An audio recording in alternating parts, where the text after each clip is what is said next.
It used to be that local commercial copywriters would repeat the phone number a million times toward the end of a spot. It used to be they weren't even area codes involved, right? It'd be a 7-digit phone number back in the day, repeated over and over and over again. That's not the case. Everything's changed. More people, more phones, more everything.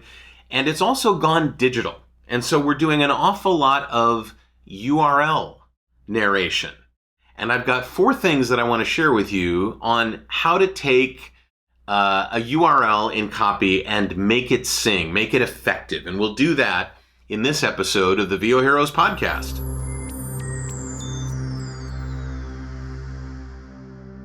Sharing a URL with a potential customer is almost standard order procedure these days, as standard as an address used to be, or a phone number used to be, or using the phrase, go to the yellow pages for our contact information. Yeah, right. Don't you?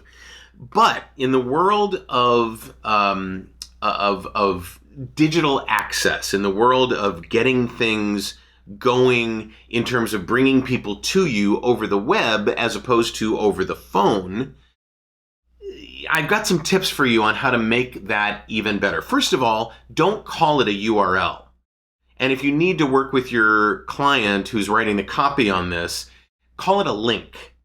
Encourage them to call it a link. Find us at this link, or find us on the web at. Don't say URL. I hear people say that all the time, and I think part of it is because some copywriters are very digitally savvy and they want to show that they're digitally savvy. It's a URL. Just so you know, that's kind of tech language, not necessarily customer language. They just want to know where to find you in their browser or find you on the web. That also leads us to a very big mistake that people make all the time.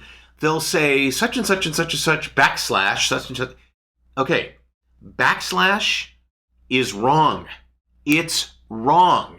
And if people listen to you say, type a backslash, and they actually do type a backslash as opposed to a slash, the link won't work.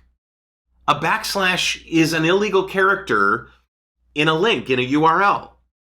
And backslash sounds cool and hip, and, it's an RLQ, which we're going to talk about in just a second, but it's just wrong. So / or slash, but not backslash. Don't say backslash. A backslash is only used in path names in certain operating systems, but not in URLs, all right? So call it a link, no backslash. You don't need https://www. You don't need it.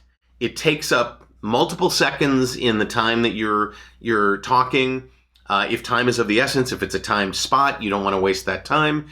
You just need domain, top-level domain. So VOHeroes.com. You can find me at VOHeroes.com, not https://.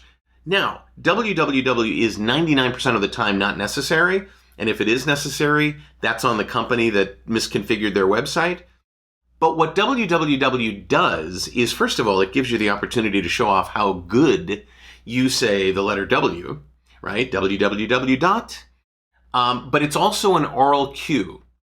It's not necessary, but it might be useful to let people know that a link is coming. So it's a it depends kind of answer. And then finally, that whole .com thing. Is it really .com? Or is it .co? Or .net? Or .org? Check to make sure when you get work or when you do an audition, make sure that you are clear on what that top-level domain is, because there are hundreds of them now. There are absolutely hundreds of them. Rehearsal, my app, doesn't have a .com. I mean, it does, but it forwards to what its actual domain is, which is .pro. So my domain for Rehearsal is rehearsal.pro because the product is called Rehearsal Pro. So it could be that we assume that it's .com, or we think if they put something else in there, it should be .com. Make sure that you are clear and concise and correct about the top-level domain that your URL, that your link ends in. Be sure that it's .com, and maybe it's not something else. All right. So 4 things you can use to make your life better, especially as we are approaching this not only in commercial work, but also in explainer video work, in sales video work, in help file work.